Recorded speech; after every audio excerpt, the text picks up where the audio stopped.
Bismillahirrahmanirrahim. Alhamdulillahi Rabbil Alamin. Salatu wassalamu ala asyrafil anbiya'i wal mursalin. Nabiyina Muhammadin wa ala alihi wa sahbihi ajma'in. Assalamualaikum warahmatullahi wabarakatuh. So inshallah sirah. So itatalakay natin yung mga naging dahilan na napatatag si Propeta Muhammad sallallahu alaihi wasallam at yung mga sahaba radiyallahu anhum. Yung nga panlima, ang Quran. Sa Quran, isa sa mga hikma dito na pinahayag ito ng dahan-dahan sa loob ng 23 taon, yung pagkakababa ng mga aya ay nakadepende sa kung anong kanilang kalagayan. Kumbaga, ang mga aya ay naging gabay sa kanila.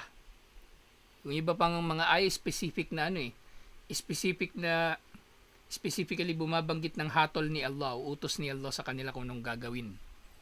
So ganun ka-specific yung Quran sa pagbaba ng mga aya nito sa loob ng 23 taon. Sinabi nga, wa fi hadhil fatarat al-asiba al-rahiba al-hakila kanat tanzil as-suwar wal ayat tuqimul hujaj wal barahin ala sidki mabadi al-Islam. Sa mga mahirap daw na panahon na ito, bumababa ang mga surat aya ng Quran na nagtataguyod ng hujaj ng mga patunay, mga ebidensya tungkol sa pagiging makatotohanan ng mga prinsipyo ng Islam. Kumbaga pinatototohanan nito ang Islam. Siyempre tumitibay ang pananampalataya ng mga sahaba. Siyempre kahit yung mga kuffar, sa pamagitan ng mga ito, nakikita nilang katotohanan tungkol sa Islam. Sa pamagitan ng mga aya na ito at mga sura. Itong mga aya at sura na ito, allati kanat ad-da'wa taduru hawlaha.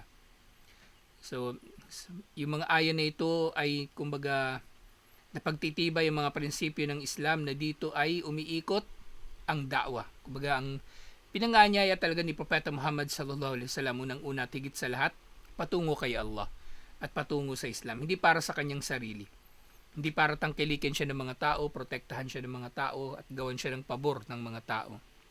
Patungo kay Allah ang kanyang paanyaya bi asalibin mani'ah khilaba, sa pamagitan ng mga kaparaanan na kumbaga katanggap-tanggap o magiging kamangha-mangha sa mga tao.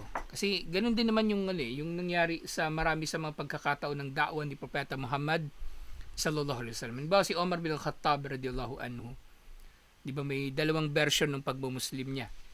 Una yung narinig niya yung kapatid niya na nagbabasa. Tapos yung pangalawang version yung narinig niya si Propeta Muhammad sallallahu alaihi wasallam na nagbabasa ng Quran sa may Kaaba. Na maaring pareho pa nga yun nangyari talaga Magkaibang pagkakataon lang. Magkaibang pagkakataon. Nagkaiba lang sila kumbaga sa maaring panahon ng pagkakaulat.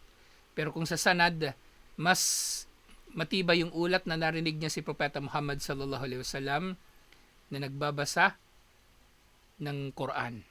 Yung habang nagbabasa si Propeta Muhammad sallallahu alaihi wasallam ng Quran, naisip niya sa sarili niya na mangkukulam talaga ito. Kasi maganda yung binabasa ni Propeta Muhammad sallallahu alaihi wasallam Inihalin tulad nila kasi hindi nila naiintindihan yun Yung mga mangkukulam kasi kapag nagsasalita sila, lalo na yung mga mangkukulam na mga Arabo, makata sila pag magsalita.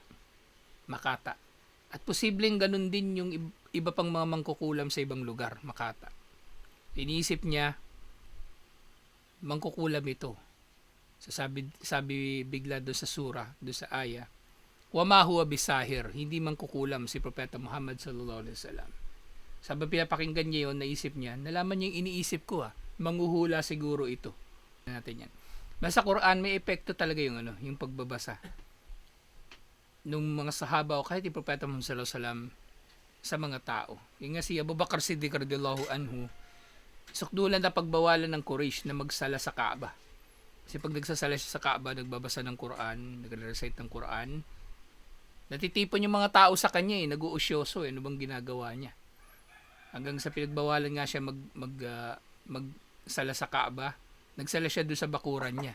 O andun din yung mga tao na kasunod sa kanya, nanonood kung paano siyang magsala at magbasa ng Quran. So ito mga ito, sa bukod sa nagiging paraan ng da'wa, wa turshidul muslimina ila asasi kadrillah ay yatakawwana alayha a'dam wa arwa mujtama bashari fil alam. So bukod dun sa nagagamit sa da'wa yung Quran, yung mga aya ng Quran, no, nagiging paraan na nakikilala nilang Islam, mga Muslim ay ginagabayan syempre ng Quran.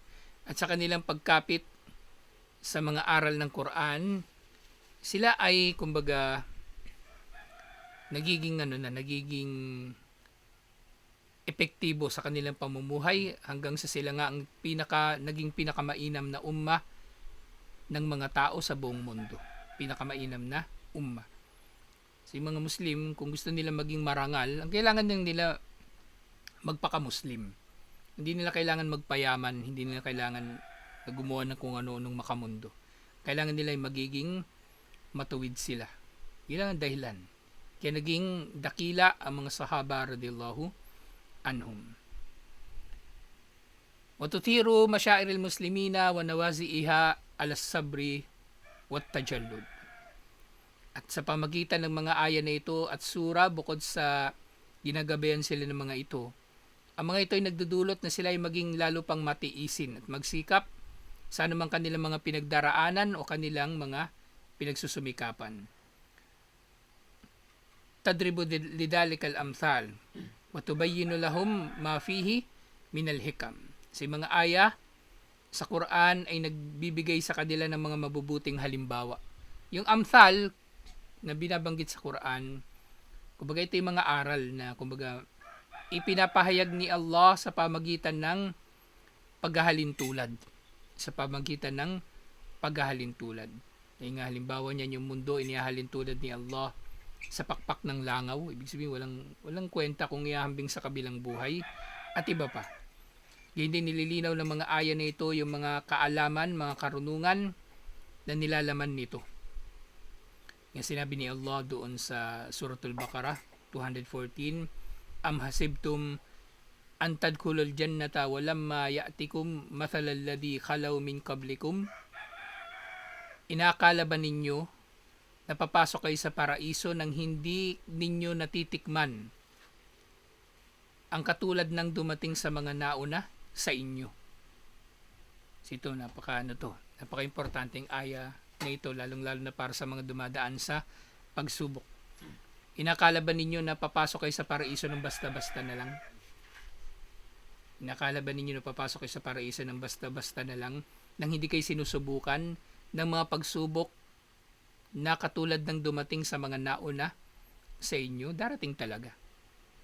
At ano ba ito mga pagsubok na ito na dumating sa mga nauna sa atin ng mga mananampalataya? Massathumul basa wad darra wa zulzilu hatta yaqulu ar-rasulu walladhina amanu ma'ahu mata nasrullah. Napakatindi yung kanilang mga pinagdaanan. Kaya nga kung tuwing nang dumaraan sa pagsubok yung Muslim, tingnan niyo yung mga naunang mga tao. May kita nila na mas mahirap pa rin yung pinagdaanan ng mga nauna sa atin. Dahil doon, magtitiis tayo at lalo tayong kumbaga magkakaroon ng pag-asa sa tulong ni Allah. Inaakala ba ninyo na basta-basta lang kayong papasok sa paraiso nang hindi ninyo dinadanas ang pinagdusahan ng mga nauna sa inyo? At yung mga nauna sa inyo na kumbaga nangyari sa kanila, naapektuhan daw sila ng kahirapan. Kahirapan, yung pagiging mahirap, pagiging dukha, yung walang pera, pagiging pobre, at mahirap na pamumuhay. Kailangan nila mag-igib, halimbawa, pinapahirapan sila, iba pa. At sila daw ay niyanig. Siyempre, yung yanig na ito ay maaring yanig na literal, yung lindol, o iba't ibang uri ng pagyanig sa kanilang pananampalataya. Diba? Halimbawa, yung pinagtutulungan sila ng kufar, naapi ng kufar, o sabihin natin pati Muslim nangapi sa kapwa Muslim, pwede naman mangyari yun. O ano pa man, mga sakit, pagkakasakit.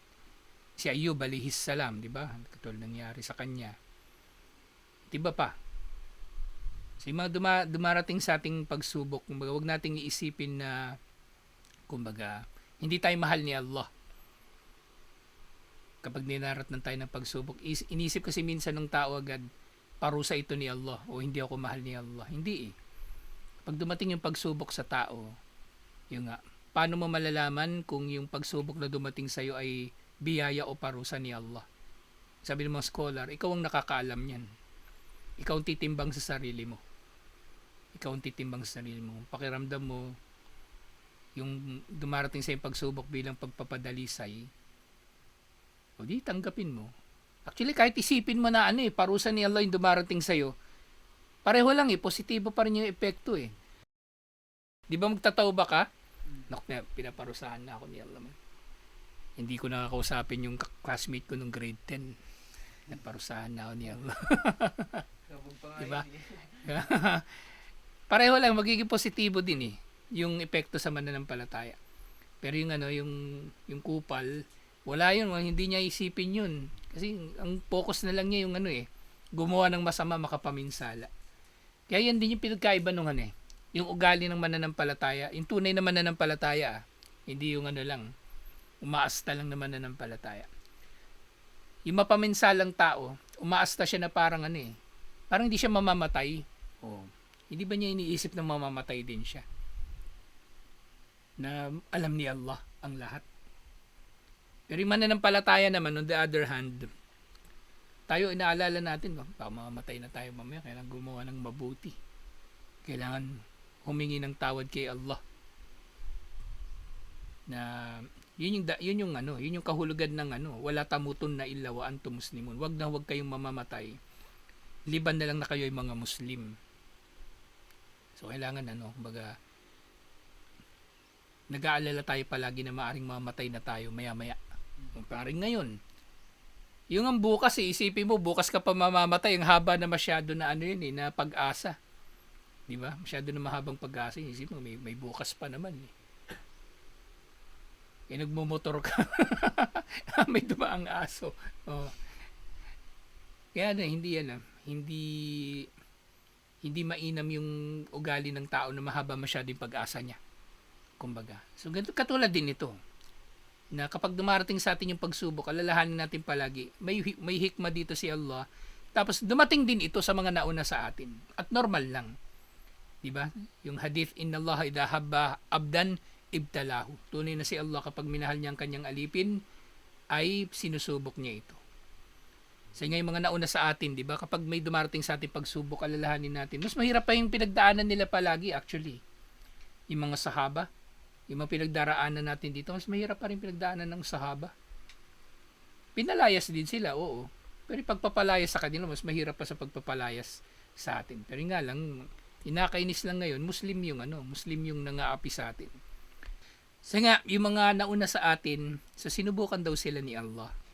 At sa tindi ng mga pagsubok na dumating sa kanila, sinabi ng sugo na kasama nila, at gayon din yung mga mananampalataya, kailan darating ang tulong ni Allah? Kasi hirap na sila Pero yun Sheikh Abu Talib, di ba? Ilang taon sila doon? Ilang taon? 3 years sila doon. Usipin nyo na lang, kailan ka dumating dito? Ahmad, 2022, di ba? 23. Nauna pala si Hasan. Mula yung panahon na yon mula yung taon na yon pagdating mo, hanggang sa taon na ito, kumbaga, ganun sila katagal na nanatili doon sa Sheikh Abu Talib. Bawal bumili ng pagkain, bawal magnegosyo, bawal magsaka. Di mas mahirap pa rin kalagayan nila. Diba? Kaysa kalagayan mo o kalagayan ng kahit sino sa atin. So yun nga, yung sinasabi ni Allah dito, huwag kayong mawawalan ng pag-asa. Yung iba nga, mas mahirap, mas matindi pa yung pinagdaanan. Yung hanggang sa naitatanong nila, kailan darating ang tulong ni Allah? Ang tagumpay ni Allah? Kaya nga sabi ni Allah, karugtong dito, sinagot niya yung tanong Inna nasarallahi karib. Tunay na ang tulong ni Allah ay malapit. Malapit lang. Ang tinutukoy dito ni Allah, maring hindi dito sa dunya Sige, mga taong gusto maminsala sa atin, mapapalayas tayo, mapapatay tayo. Pero gasino na lang ang dunya kung ihambing nga sa kabilang buhay. Diba? O mapapalayas tayo, diba? matitira tayo sa squatter dahil pinalayas tayo mula sa bahay natin. Sige, ilang taon tayo matitira sa squatter? Sabihin, 100 taon. Ipaghihiganti naman tayo ni Allah habang panahon sila sa impyerno. Yung mga nang-api sa atin. Bandang huli, quits pa rin eh. Kaya nga, yung sinasabi ko sa inyo, minsan gusto ko gusto ko manakit eh. Kayang-kaya kong gawin. Pero, mas malupit si Allah maghiganti. Mas malupit si Allah manakit. Kaya inshallah, yung mga bagay-bagay. Kailangan natin pagtiisan eh. Kaya kung lalagay natin yung batas sarili nating kamay, ano pa yan eh, pabor pa sa kanila eh, kasi lalo sila nga astang biktima. Kaya yung lahat ng lakad natin ngayon, inshallah, dapat matalino. Ang tinitingnan natin, total victory, hindi yung makakurot lang sa kalaban. Ganun problema sa mga terorista eh. Yung mga terorista, di ba, bara-bara sila. Makakurot lang sila sa kalaban, nakala nila nananalo na sila. Makakapatay sila ng kuffar, kahit civilian.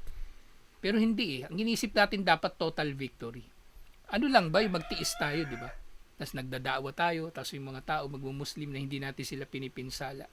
Bandang huli, mas malaking pakinabang nun eh, kaysa yung namiminsala tayo ng kuffar. So ano lang, tiis-tiis, inshallah. Sandali lang tayo dito sa mundo. Pagdating ng araw ng paghuhukom, mas mahaba pa yung buhay natin dun kaysa dito eh.